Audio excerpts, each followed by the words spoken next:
In this lesson, we'll look at how the course is organized and how this organization relates to the Android developer's website. The Android system is fairly large and complex, so we'll be covering a lot of topics. The lessons are organized for easy reference during application development. The lessons are the individual names you see within each group. For example, the Activities and Services lessons in the App, Components, and APIs group, shown here.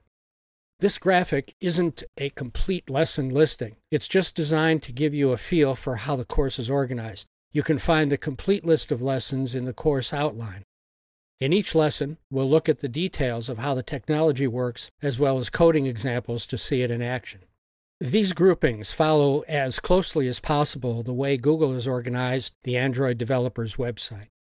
You'll learn how to use the developer's website as a valuable development tool, and the structure and content of this course will reinforce that learning. For example, the Activities link on the website shown here relates to the Activities lesson in the course shown here. Now let's take a very quick look at the developer's website to give you a preview of what it looks like by clicking on this link here. On the Android developer's website, you'll have access to information on designing, developing, and distributing your apps. We'll be using this website as a reference in many of the course lessons. Google has recently made big improvements in the Android website, and it's now much more user-friendly than it used to be. It's virtually impossible to hold everything about Android in your head. It's simply too large and complex. So referencing and discovering information about Android is an important developer skill. You'll learn how to reference the contents of the Android website as well as the course lessons. This is the starting page for documentation on Android components. The topics listed here relate closely to the topics of the course lessons. So for example, here's a listing for the Activities component I previously mentioned. So if we click on Activities, you'll see a detailed explanation including code samples. And we'll be referencing these pages and building on their content. Now let's take a brief look at each group of lessons to give you a feel for how it's all organized. Notice the larger groups that look like bookends on either side, the development system on the left and the user interface on the right. The development system gives you, the developer, a gateway to all the other components. The development system includes the platform and tools you use to code and test your apps. It includes the Android website, design guide, software development kit, etc.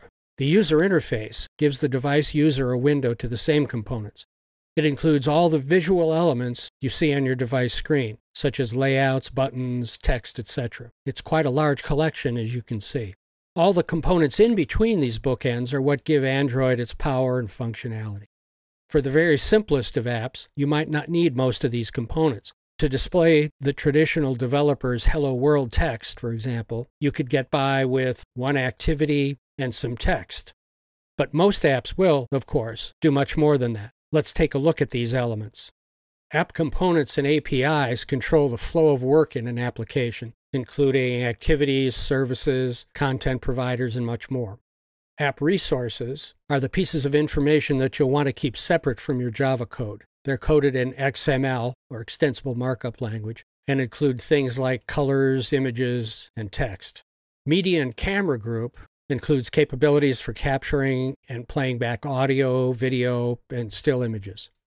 Web apps facilitate accessing and displaying web pages as part of your app. Remote access provides capabilities to retrieve data from locations outside the Android device. Animation and graphics allows you to animate properties, views, and graphics. Data storage provides for storing data on the device and plug-in storage devices. Location and sensors provide mapping functions and access to device motion, position, and environment sensors. And connectivity provides for communicating with other devices via technologies such as Bluetooth, near-field communications, Wi-Fi, and USB. So there you have it, the basic layout of the course and the topics you'll be mastering.